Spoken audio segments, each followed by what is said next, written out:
اهلا بكم من جديد. ودلوقتي جه وقت قراءتنا في الصحافه العالميه مع الكاتب الصحفي الاستاذ سيد جبيل. اهلا وسهلا استاذ سيد. ازيك يا استاذ تامر؟ نورنا يا استاذ سيد كالمعتاد. نبدا منورنا اخبارنا. دي حاجه حلوه، لان ما دام منورنا يعني في كهرباء، يعني الامور ماشيه كويسه. الحمد لله. تمام. لا، اناره العقول ماشي دي ما الحال. تحتاجش كهرباء. ماشي الحال. وكالات انباء وصحف عالميه مختلفه يا استاذ سيد دلوقتي وصفت اصطفاف المصريين امام البنوك لليوم الثاني لشراء شهادات قناه السويس، وقالت المصريين يصطفون امام البنوك فعلا لليوم الثاني لشراء شهادات قناه السويس. 6 مليارات حصيله اليوم الاول. هل ده يعني ان الحكومه لن يكون عندها مشاكل في التمويل؟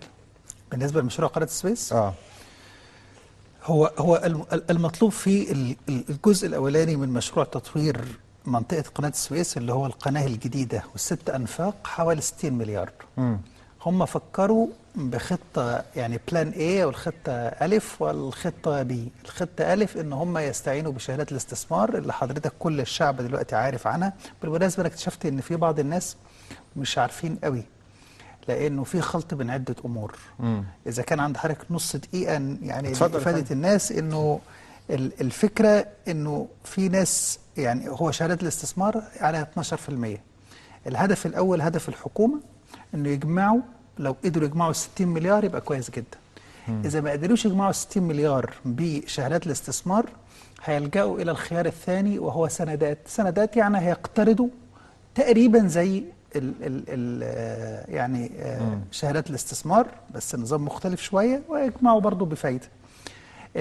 في خلط أسئلة كتيرة يعني عند بعض الناس على شهادات الاستثمار، إنه الناس يعني بتخلط بالنسب الفايدة. هي نسب الفايدة 12%، و12% دي سنوي توزع منها، تقسم على السنة. إذا كنت تاخدهم كل 3 شهور أو كل 6 شهور مش هتفرق.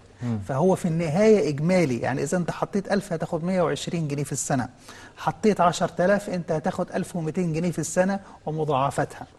فالمؤشرات زي ما قال المحافظ هشام رامز إنه هم جمعوا في أول يوم 6 مليار، وبكرة هيكون تاني يوم، بس في كل البنوك مش الأربعة بس، هيكون ال 36 بنك بكل فروعهم.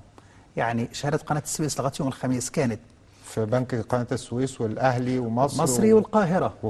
المفروض ابتداء من بكرة المواطنين يقدروا يتوجهوا لأي بنك، والبنوك التانية هتقدم نفس الخدمة بالاتفاق مع بنوك، بالتنسيق مع بنوك القطاع العام. فدوت أضف إلى ذلك أنه كان في الأيام الأولى معظمهم كان أفراد 90% زي ما قال هشام رامز، والباقي يكون شركات. فالمتوقع أن خلال الأسبوع اللي جاي يكون في إقبال أكثر، مش لسببين. أولا هو خد طابع قومي، ففي ناس يعني رغبة منها عاوزة تشارك وفرحانة أن هي بتعمل حاجة. لكن كمان ده الجانب الكويس قوي بصراحه يا استاذ سيد، يعني ده يدي انطباع عن الشعب وانتمائه للبلد بشكل، يعني حبه للبلد ده حقيقي، مش ما فيهوش فصال. في تفكيره ان انا لما هدفع في شهادات الاستثمار دي هيحصل تقدم في مشروع قومي، وان انا هكسب ال 12%. بالظبط كده، ان هي جمعت الاثنين. يعني انا حاسس، او ناس كتيره حاسه انها بتعمل حاجه كويسه في مشروع جاد ومهم جدا، وفي نفس الوقت هو مستفيد لان هو بيدوله اعلى نسبه فايده على الاوعيه الادخاريه اللي موجوده. صحيح. فطبقا للخبر حضرتك بتقوله، انه المؤشرات بتقول ان هم مش هيكون عندهم مشكله في التمويل، على الاقل فيما يتعلق بهذا المشروع. طب كويس ان احنا بدانا بخبر ايجابي، وننتقل بقى عن الكلام عن يعني نسميهم اخواننا البعده. قول اخواننا البعده ممكن ينفع؟ ده مين فيهم؟ ده البعده كتير. ما هم داعش وانصار بيت المقدس. عندي ينفع يبقوا اخواننا البعده. طيب، المونيتور قالت احد ضحايا انصار بيت المقدس قبل ذبحه ب3 شهور قال الظروف الصعبة دفعتني لتهريب المخدرات لإسرائيل. السلطات الإسرائيلية اعتقلتني، وفي السجن أجبروني على تسريب المعلومات عن التنظيمات الجهادية. وفي المونيتور برضه بتقول إن منشق عن بيت المقدس قال إن الجيش المصري ألحق خسائر بالتنظيم وأعضائه يخشون الاندثار والتفكك. هو كان في تحقيق عن الموضوع ده؟ هو الأول الخبر الأولاني، المونيتور ديت صحيفة إلكترونية أمريكية. الجزء الاولاني حضرتك بتقولوا ان هم التقوا في من حوالي اسبوع كده. انصار بيت المقدس على غرار اصدقائهم في داعش جابوا 4 من المصريين وذبحوهم. ده من كبار العائلات، من شيوخ العائلات. جابوا 4 وذبحوهم. في فيديو على الطريقة الداعشية. على الطريقة الداعشية.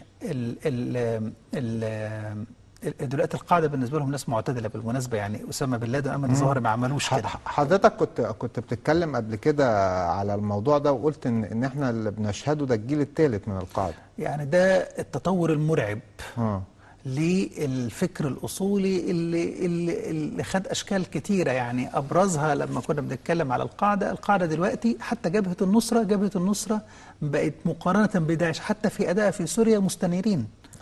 يعني حتى في سوريا ما بيقولوش احنا هنحارب عشان نعمل الخلافة، بيقولوا دوت لدفع الصائل، يعني دفع الظلم، مش بيتكلموا على خلافة دلوقتي. بس عودة لسؤال حضرتك، كان في 4 جابت الفيديو وهي بتسبحهم وقالت ان دول كانوا بيتخابروا مع إسرائيل ضدنا وبيدوهم معلومات. المونيتور اكتشفت، صحفي من المونيتور اكتشف ان هو قابل احد هؤلاء الناس اللي تم ذبحهم. هذا الشاب اللي تحفظت ما حبتش تقول اسمه، يعني انه هو كان بيشتغل في تجارة المخدرات والسجائر الى داخل اسرائيل. في احد المرات تم اعتقاله في اسرائيل، وبيحكي حكايته ان تم تعذيبه واساءته طبقا لكلامه يعني. ثم طبقا لكلامه ان السلطات الاسرائيلية ضغطت عليه ولاحقته بحيث ان يدي معلومات عن بعض الجماعات الجهادية. فلما نجا من إسرائيل لم ينجو من الذبح، لم ينجو من أنصار بيت المقدس. أيوه. يعني ده القصة اللي بيتكلم عليها الجزء الأولاني.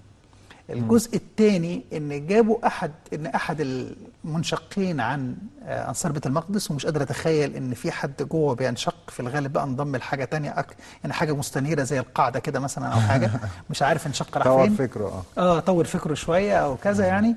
لكن هو بيتكلم على انه ضربات الجيش المصري يعني الحقت خسائر فادحه بالتنظيم اللي احنا مش عارفين كيانه حتى الان لانه حاجه هلاميه كده. لكن ده الجانب الإيجابي. الجانب السلبي بيقول أنه أدرك أنه ما يقدرش يعمل عمليات تذكر الآن في سيناء كما كان يخطط، لأنه انتشر دلوقتي نتيجة الضربات ابتدى يروح في محافظات أخرى الوجود الأمني فيها أضعف، وبالتالي هو الجانب السيء أنه ممكن تمثل أنصار بيت المقدس خطر أكبر في محافظات تانية سواء في الدلتا أو في الصعيد إلى آخره. طب احنا هل في نفس التقرير ده يا فندم هو اللي هو الجيش المصري الحق خسائر بالتنظيم واعضائه وهو يخشون الاندثار والتفكك، هل كمان موضوع ذبح شيوخ العائلات ده خلى التعاطف بيقولوا ان كان في بعض الناس بتتعاطف مع انصار بيت المقدس؟ مش بيقولوا، ده حقيقي. حقيقي. خلى التعاطف مع انصار بيت المقدس يقل كثيرا في سيناء. هو يعني ده القصه دي، يعني لو حضرتك هتقولها الكلام ده يعني انا اقدر اقول نظريا سليم وفي الموقف ده سليم، على المدى البعيد هيخضع لاعتبارات كتيره. ليه؟ لانه لو اتكلمنا على سيناء دلوقتي وهنتكلم على داعش بالنسبه لسوريا والعراق في تشابه، لكن علشان ما اخرجش بره سؤال حضرتك، انه لا شك انه كان نقطه فاصله انه انصار بيت المقدس اللي كانت بتحظى برعاية مجموعة جزء من أهالي سيناء لاعتبارات دينية أو لاعتبارات قبلية أو لأي اعتبارات مختلفة أو لغضب على الحكومة بسبب إهمالهم لاعتبارات مختلفة، لا شك أن ذبح أبنائهم كان نقطة تحول بالنسبة لهم. ما يعني أنه منطقيا المنطق يقول أن أنصار بيت المقدس ممكن تبتدي تفقد الجزء اللي بيتعاطف معاها من اهالي سيناء. في قبائل بتطاردهم بنفسها لو دخلوا مناطقهم، لانه مساله ثأر بقى، مش هنا حكومه يعني هنا مش حكومه ضد تنظيم ارهابي، لا ده حكومه وجزء من اهالي سيناء اللي كان بيغض الطرف عنهم ضد انصار بيت المقدس. صحيح. بالمناسبه نفس القصه دي ممكن تبقى يعني نقمة على داعش. بعض المكون السنة اللي رحبوا بداعش في العراق وسوريا أو في العراق تحديدا علشان أنه كانوا شايفين أنه دول ممكن يبقوا يساعدوهم لرد الظلم عنهم ضد الحكومة الشيعية بتاعت نور المالكي، شوية شوية مع التشدد الكبير ومع تضييق الحريات ومع العمليات البربرية اللي بيعملوها مش ممكن يستمر التحالف ده كتير. ما حدش قدر يتعاطف معاه. طب كارنجي، معهد كارنجي بيقول الاقتصاد سيقضي على داعش في نهاية المطاف. طبعا. قبل الدراسة اللي حضرتك بتشير إليها كان في حد كاتب، أنا مش قادر أفتكر اسمه لكنه للأسف معظمهم كتاب غربيين، يعني احنا ما عندناش حد يعني عنده استعداد يبعت ويتابع قوي كده. إنما كان بيقول إنه في معضلة الخلافة أو الإسلاميين. إيه معضلة الإسلاميين؟ إنه بيعتقد إن أفكاره لا يمكن تتحقق إلا إذا تولى السلطة، وعشان يتولى السلطة زي ما حصلت في أكتر من تجربة من آخرها داعش، بس دي مش أول تجربة. هم حاولوا قبل كده يقيموا دولة في 2006 برضه في العراق. عشان يقيم الدولة هو ما عندوش قدرات ولا مقومات إقامة دولة. أحد مقومات إقامة الدولة مش بس إن أنت يبقى عندك تكنولوجي وإعلام وعلاقات خارجية، ده في حاجة أبسط من كل ده. أنت هتصرف على الدولة اللي أنت عاوز تقيمها إزاي. المقال اللي حضرتك بتشير إليه في كارنيجي، أظن صحفية فرنسية اسمها ليلى علمي، فرنسية من أصل لبناني، إنما عاملة يعني تقييم محترم جدا على مصادر داعش عايشة إزاي وبتعدد. واحد، هي عايشة بترول اللي خدوه بالظبط كده يا أستاذ تامر. هي دخلها السنوي حوالي 1.5 مليار، حوالي 1.5 مليار دولار. معظمه جاي منين؟ جاي من النفط اللي استولوا عليه وبيبيعوه في السوق السوداء بأقل من أسعاره. وجزء تاني جاي من اختطاف الناس وإطلاق سراحهم. جزء تاني من فرض أتوات وضرائب ومكوس معظمها على الشركات الأجنبية وعلى الأقليات إذا كانوا مسيحيين ولا إزديين إلى آخره. كل الكلام ده حتى لو فرضنا أنه يستمر ما يقدرش يقيم دولة بتمتد، دولة من واخدة نص سوريا على نص العراق. صحيح. فحتى لو ما حصلش ضربات ولو ما حصلش ان العالم حاصرهم زي ما هو متوقع، من الصعب انه يستمروا. يعني ما قدرش، ده المكون الاقتصادي بس. ما قدرش حتى يعني مع الفروقات اللي بقت ظاهره ما بين طالبان مثلا، وهم ما قدرش يستمر زي طالبان اللي كانت قدرت تخليه استمراريه مثلا تجاره المخدرات في فتره. والله انت جبت المثل اللي انا يعني كنت بفكر فيه. انا عاوز اقول انه من التناقض الغريب جدا انه يعني دولة اصولية في طالبان في افغانستان، ودولة اصولية بترفع شعار بتسمي نفسها الدولة الاسلامية. جزء من اقتصادهم بيقول على الاقتصاد القذر. يعني طالبان قامت على تجارة الافيون والمخدرات. صحيح. جزء منها من عوايده وعندهم فتاوى ان ده لا يضر. جزء من الاقتصاد اللي بيقوم عليه داعش في العراق بيقوم، مش هتكلم على البترول المسروق، انا بتكلم على اسر ناس ويعني هي مش فدية كده، ده فردة، يعني انه يخطف الناس نوع من الحرابة وبعدين يطلب في مقابلهم مبالغ بتوصل لغاية 135 مليون زي ما طلبوا في الصحفي جيمس فولي اللي قطعوا اللي ذبحوه قدام الكاميرات. طب رئيس مركز مكافحة الإرهاب الأمريكي بيقول داعش مخيف لكن لا يمكن وصفه بأنه لا يقهر، وضربات الجيش الأمريكي كبدته خسائر كبيرة. ماثيو أوسلن ده رئيس المركز القومي يعني لمكافحة الإرهاب في أمريكا. هو قال كلام جميل، يعني عاوز يقول يعني إن في مبالغة شديدة قوي، بس المبالغة دي يعني تستحق وقفة لوحدها فيما يتعلق بقوة داعش. الناس بيقدروا عدد داعش دلوقتي بعد ما كان عدة آلاف أعضاء التنظيم إلى 50,000 بمن انضم إليه من القبائل والأحباب والمستفيدين بحوالي 50,000. 50,000 ده تقديرات يعني بدأت الأول بعدة آلاف، 7,000 8,000 اللي هم أعضاء التنظيم، ثم انضم إليهم عدد من اللي هم القبائل السنية اللي دعمتهم ومن تنظيمات أخرى بايعتهم إلى آخره، فيقدر بحوالي الموجودين ما بين سوريا والعراق بحوالي 50,000. السلاح الأساسي ليهم الأسلحة نصف الثقيلة اللي خدوها من الجيش العراقي ومن الجيش السوري، سواء كانت عربيات ومدرعات خفيفة وإلى آخره وأسلحة. هو اللي بيقولوا فكرته بسيطة جدا، إنه صحيح إن دوت أخطر تنظيم يعني أصولي بيواجهه العالم، يعني حتى القاعدة ما كانش ليها كل هذه الأعداد وما كانتش بتحتل منطقة بهذه المركزية والحيوية، وما كانش عندها كل هذه الأموال سواء من النفط أو غيره. لكن في النهاية هو تنظيم هش مقارنة بدول اللي انت حضرتك كنت بتشير إليها أثناء الفاصل، اللي اجتمعت في ويلز، بتملك على الأقل في العراق كل الجو، كشفاه تماما، ووجهت له 127 عملية حتى الآن، قادرة ان هي تشل حركته وتحوله الى شرازم في النهاية وتقدر تحصره تماما. فهو في النهاية تنظيم طلع ولا صغر تنظيم متخلف يمثل خطر على الناس، تصرفاته البربرية لا يمكن تخلي الناس تصطفوا حوله لفترة طويلة، ويمكن هزيمته، خاصة أنه لم ولا يستطيع أن يواجه عملية يعني جيش منظم بإمكانيات احنا لسه عندنا خبرين كده عن داعش، وفي خبر اللي هو من موقع جيت ريليجن، داعش أصبحت موضة في ألمانيا، ولقوا ناس بيطبقوا الشريعة في مدينة ألمانية. هو يعني مظبوط، الخبر ده تناولته وكالات الانباء يعني دويتش فيلا كمان يعني هي لو بغض النظر عن تفصيلة الخبر وهل الناس اللي كانوا لابسين لبس مميز دول وهل هم كان قصدهم فعلا انه يبقى اقرب الى الامر بالمعروف والنهي عن المنكر او لا، انما هي من فترة في المانيا وفي دول اخرى عند عدد من المسلمين الالمان، سواء كانوا المان ابا عن جد او مهاجرين، في ميل ورغبة نتيجة الإسلام النسخة المتطرفة جدا اللي بيروج إليها مجموعة من السلفيين المتطرفين في أوروبا، بيخلي الشباب دوت يبقى متحمس جدا ينضم إلى هذا التنظيم. هل ده ممكن يكون رد على التطرف اللي موجود في ألمانيا، اليمين المتطرف اللي موجود في ألمانيا؟ لا، رد على عدم وجود أيديولوجيا في أوروبا بصفة عامة عموما. يعني كان زمان يستهوي الشباب في سن معين مثلا الشيوعية، يستهوي مثلا انه الفاشيه، النازيه حتى، النازيه، يستهوي فكره مشروع قومي ضخم في دفاعه عن بلده. ما فيش حاجه من الحاجات دي كلها، في نظام راسمالي مستقر، الناس واخده فيها اوضاعها، اذا كانوا في اعلى الطبقه بياكلوا الناس او في اسفلها بيتم التغذي عليهم، فما فيش. أضف نفس الكلام اللي قلناه الحلقة اللي فاتت، إنه المسلمين، دي نقطة مهمة جدا اللي حضرتك بتقولها، عدم وجود أيديولوجية في أوروبا أو في العالم دلوقتي عموما. ده صحيح.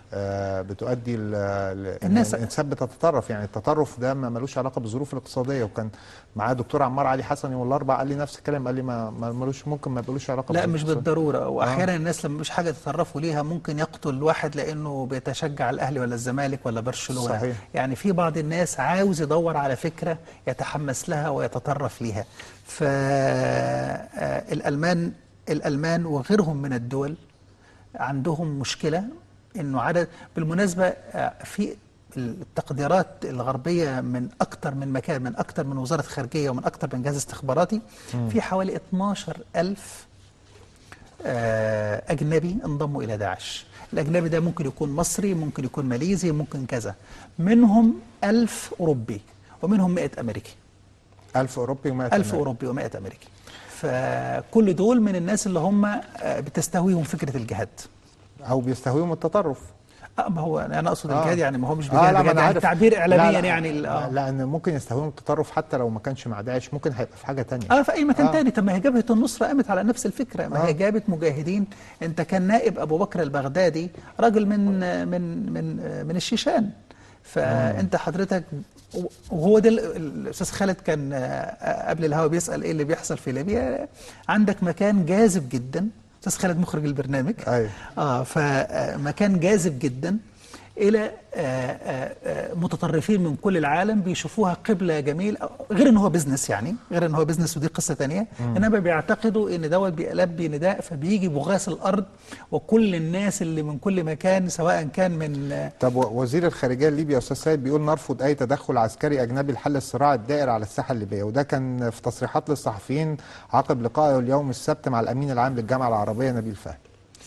والله يعني التصريح يحتاج إلى توضيح، بس قبل ما يحتاج لتوضيح، هو ده كان ردا على أي سؤال؟ هل دوت فيما يتعلق بدعوات مختلفة إن لازم الأمم المتحدة أو الدول الأوروبية ودول العالم تتدخل لإعادة للدولة الليبية؟ أنا لا أظن أبدا أنه ممكن يقصد. هو بالضبط يعني نص التصريح: لا نود أن يكون هناك تدخل عسكري أجنبي في ليبيا، وندعو إلى توسيع مهمة الأمم المتحدة للدفع قدما نحو الاستقرار وبناء المؤسسات. ونحن كليبيين على المستوى الشعبي والجهاز التنفيذي والتشريعي ليس لدينا رغبة في أي تدخل عسكري في بلادنا. بس كلمة كمان نود اللي مستخدمة بالتأكيد هو لا يود. ما أكيد لا يود. وبعدين لا يود تدخل عسكري، لكن يود أن الأمم المتحدة والدول العالم توسع المؤسسات وتبني الجيش، ويود مساعدة من الجزائر، ويود مساعدة من مصر، وتونس ابتدت تشتكي من القلق اللي على حدودها بسبب ليبيا اللي هتنشر الفوضى في مصر وفي الجزائر وفي تونس وفي جنوب أوروبا. فلا شك أن هي عامله قلق لكل الناس. انما السؤال، هل الوضع في ليبيا، هل الليبيين قادرين بمجرد التدخل ان الامم المتحده ان هي تحاول ان هي تساعدهم بمساعدات فنيه، او هل ده يكفي ان هم يقدروا قادرين على ان هم يرجعوا؟ طب هل هناك مقاتلين اجانب على الاراضي الليبيه؟ ده على وجه اليقين. طيب اذا كان ده على وجه اليقين، الامم المتحده لا تتدخل والمقاتلين الاجانب لا يعتبروا تدخل في الشان الليبي؟ هو ده برضه سؤال. لا انا ما اظنش نقصد كده، يعني انا اظن بس أنا التعبير. انا ما اقصدش على تصريح رئيس الوزراء. بالتاكيد رئيس الوزراء الليبي لا يود او وزير الخارجيه الليبي لا يود ان يحصل اي تدخل عسكري في بلاده، لكن انا بتكلم ان نقطه وجود مقاتلين اجانب ده ما يعتبرش تدخل في الشان الليبي.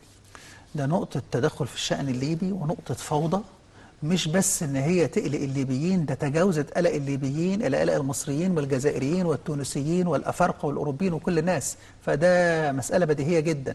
الفكره هل هم قادرين يقدروا؟ هم غير قادرين. يعني الليبيين لوحدهم ما يقدروش يستعيدوا مره اخرى هيبه الدوله الليبيه على ارضها، ووجود حكومه مركزيه بدون مساعده المصريين بشكل عملي ونظري وتدخل من كل الأنواع، وكذلك الجزائريين، التونسيين، الأوروبيين، كل دول العالم، خاصة الدول اللي شاركت في إسقاط واستفادت وسعت إلى إسقاط نظام معمر القذافي، عليها أن هي تقوم بدور حقيقي في إعادة بناء الدولة والأجهزة الأمنية والجيش. صحيح. طب أنا آخر خبر سريع يا أستاذ سيد، وول ستريت جورنال بتقول أحلام الأتراك في الشرق الأوسط تحولت لكوابيس. تحولت لكوابيس. الفكرة انت عارف حضرتك، كان هم عندهم حلم، يعني كنا اتكلمنا عليه هنا قبل كده، انه جاء اردوغان منتشيا بالانتعاش الاقتصادي اللي قدر يحققه، ودي حقيقة. انه اعتقد انه في خطوة تانية غير الانتعاش الاقتصادي، ان انا ممكن اقدر اقود العالم السني واقيم علاقة طيبة مع الشيعة الايرانيين، يعني امسك بلح الشام وعنب اليمن ولا مش عارف العكس. لكن وفكرته كانت بتقوم على ايه؟ ان انا ادعم كل الجماعات الاصوليه سواء كانت معتدله او متطرفه.